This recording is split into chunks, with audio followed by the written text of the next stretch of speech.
L'actualité sociale à présent, quel avenir pour Petroplus, le géant suisse de la raffinerie pétrolière? Faute d'argent, eh bien le groupe pourrait être contraint d'arrêter sa production. Il ne peut plus acheter de pétrole et ses cuves sont presque à sec. 5 sites sont concernés en Europe, dont un en France, situé près de Rouen.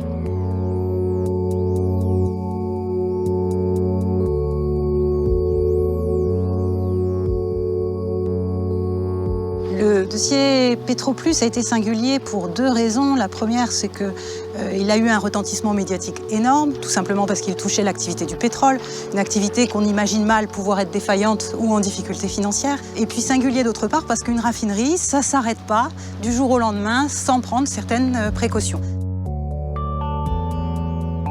Les instructions que j'ai reçues du gouvernement, c'était d'éviter à tout prix que le site de Petit-Couronne devienne une friche industrielle. Il fallait que j'obtienne un seul repreneur qui puisse prendre en charge la globalité du site. Et on s'est aperçu évidemment que devant la crise du raffinage, il fallait procéder à un nouveau repositionnement industriel du site. Un site industriel inoccupé devient la proie d'opérations de vandalisme. Des jeunes gens peuvent s'y intéresser, ne serait-ce que par curiosité ou en quête d'adrénaline. Et il était absolument impératif qu'à compter du 19 juin 2014, ce site soit occupé afin d'éviter tout accident grave, voire mortel. Une raffinerie, notamment telle que celle-ci, entrepose généralement des stocks qu'on appelle stratégiques, c'est-à-dire des stocks dédiés en cas de rupture d'approvisionnement, à être rapatriés sur la capitale puis rediffusés dans les provinces environnantes. Donc il est évident que lorsque l'on envisage la cession d'une raffinerie, on envisage nécessairement la remise de ces stocks stratégiques au candidat repreneur. Il fallait s'assurer que le repreneur disposait à la fois des capacités techniques pour exploiter un site tel que celui-ci, des compétences financières pour lui permettre quand même d'embaucher 500 personnes, et surtout un sérieux indéniable, puisqu'il était destiné à récupérer ces 350 000 m3 de stock stratégique.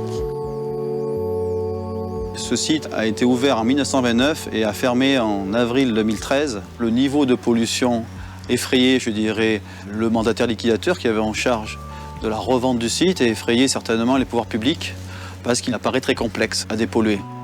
Mais Valgo est une entreprise spécialisée dans les métiers de la dépollution et a souhaité mettre en œuvre la totalité de ses compétences pour réhabiliter ce site. Les principaux travaux qui vont avoir lieu sur le site sont des travaux d'abord de déconstruction des bâtiments industriels et de désamiantage.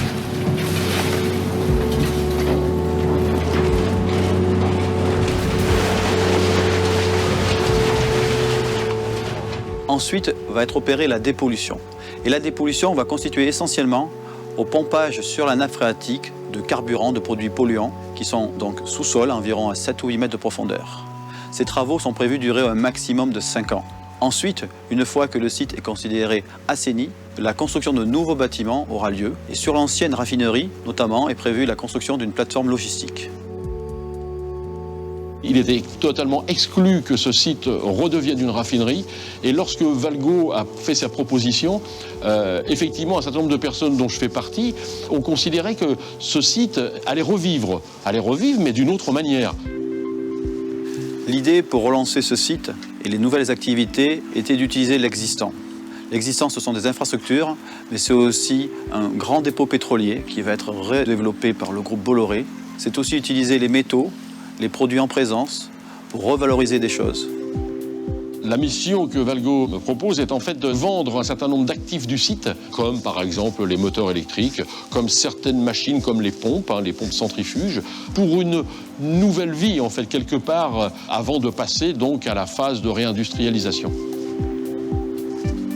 Dans le projet de reprise de la raffinerie de Petit-Couronne, nous avions prévu la possibilité de relancer l'emploi sur 5 ans d'environ 400 personnes. Cet objectif semble aujourd'hui tout à fait atteignable du fait de l'intérêt que représente ce site par rapport à sa situation géographique et ses infrastructures. Il y a un embranchement routier, autoroutier, ferroviaire, la Seine à proximité. L'ensemble de ces éléments d'infrastructure en font un site très intéressant pour un redéploiement industriel. Valgo, de par donc les perspectives qu'ils ont mis en avant, démontre effectivement une volonté de vouloir développer des technologies, de l'activité entre autres liées au laboratoire. Donc qui dit laboratoire dit recherche. Ce laboratoire était le laboratoire central de la raffinerie, c'est-à-dire qu'il travaillait sur tous les produits qui rentraient sur le site du pétrole brut jusqu'à ceux qui étaient expédiés en fin de chaîne. Le projet de Valgo sur ce laboratoire, je suis optimiste puisqu'il y a différentes sociétés qui postulent pour venir s'installer. Certaines ont déjà signé pour prendre des locaux pour faire des activités autres que le pétrole, mais d'autres activités. Valgo aussi a déménagé son laboratoire de Toulouse sur le site de Petit-Couronne. Donc il y aura, avec tous les projets en cours, différentes technologies pour faire revivre ce laboratoire. Le projet qui s'appelle le pôle d'innovation des Couronnes est un projet tourné vers l'enseignement supérieur. Nous avons l'intention de faire venir des étudiants pour apprendre les nouveaux métiers de l'environnement, les métiers des énergies renouvelables, les métiers de la dépollution, les métiers finalement de Valgo. Ces étudiants vont venir travailler sur ce site et certainement créer, et c'est ce qu'on souhaite, de l'activité sur place, des start-up dans les métiers de l'environnement, de la chimie, des énergies renouvelables. J'ajoute que ce qui est intéressant aussi pour le représentant de l'État dans cette opération, c'est l'investissement de plus de 300 millions d'euros du groupe Bolloré-Valgo, donc un investissement privé, donc très peu de prise en charge de l'argent public. Et je dirais que pour le contribuable, c'est aussi intéressant. Valgo est tourné vers l'homme et son environnement. Il est évident qu'un site avec un tel passé industriel, plus de 80 ans, c'est un site où des hommes et des femmes ont travaillé sur plusieurs générations. Et pour respecter la mémoire de ces hommes qui nous tient à cœur, nous avons monté une fondation. Nous faisons tout un reportage vidéo, photo, pour montrer ce qui s'est passé et pour aussi montrer le futur. Je suis confiant, optimiste, et comme nous l'avons vécu, nous, à notre époque, dans les années 70-75, lorsque je viendrai sur ce site, j'aurai le sentiment de retrouver cet état d'esprit que nous avions connu, avec donc de l'activité, des jeunes personnes sur le site. Une réussite pour moi est certaine en ce qui concerne le projet de Valgo. Tout ça est un challenge magnifique pour nous et finalement une grande fierté.